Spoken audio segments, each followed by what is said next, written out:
në gjithë botën.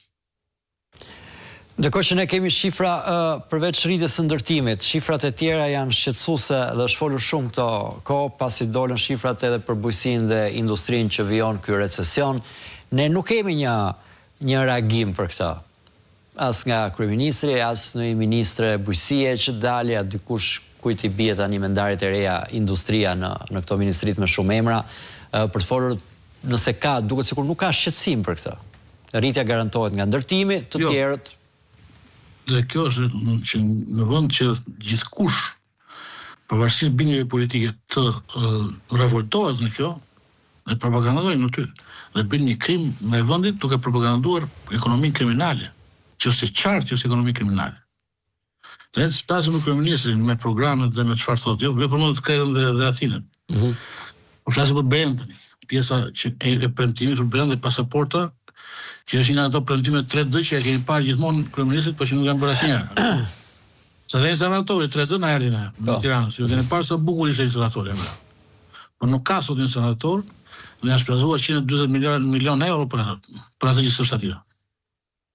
Kështu që këtu tek pasaportat pak nuk do kemi 120 milion euro të hedhura kot, sepse puna është bërë, është paguar një grafist 3D atje dhe ka bërë një pasaport, një shqipe Tirana, që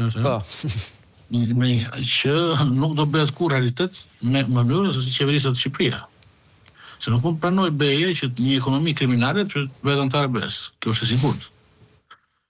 Ne s'kemi mbledhur akoma si kapituj, por ama peshkojmë komisioner, se jo për zgjerimi më shumë, që vjen këtu dhe bën deklarata elektorale.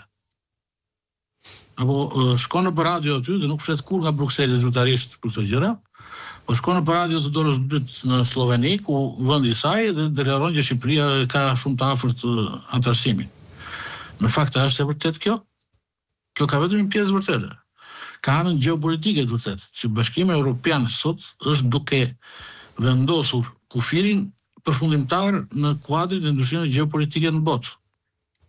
Pra, Ballkani do të hyjë në kufirin, Ballkani perëndimor veçanërisht, sepse përmendin Ballkanin mund të përfshijë edhe Turqia, cila ka një proces shumë të gjatë sigurisht.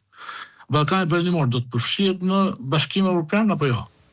Gjeorgjia do të përfshihet, Ukraina do të përfshihet në Bashkimin Evropian, ishte disa nga Republika Sovjetike, Moldavia e tjera.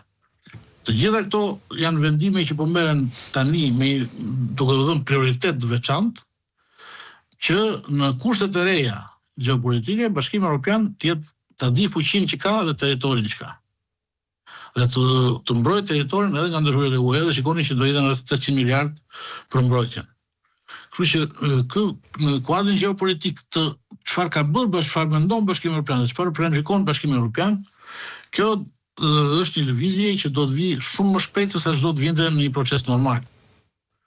Por, a jemi ne gati për të bërë këtë? Do të kemi ne, do të na pranojnë ne Bashkimin Evropian pa asnjë merit? Do na pranojnë ne Bashkimin Evropian pa plotësuar kushtet, madje duke sjellë një ekonomi kriminale, duke sjellë parat pista dhe qeverisje të keqe? Jo, sigurisht jo. Askush nuk besoj se ndodh kjo. Ju e pat që Bashkimi Evropian me gjithë dëshirën e madhe që ka që ta antarësojë sa më shpejt Shqipërinë, e shtyu progres raportin nga marsi për qershor me qëllimin që të priste zgjedhjet e lira. Sepse ka informacione nga raportet zyrtare të Subeu Dirit, por edhe të vëzhguesve të Parlamentit Evropian, që zgjedhjet në Shqipëri nuk janë të lira.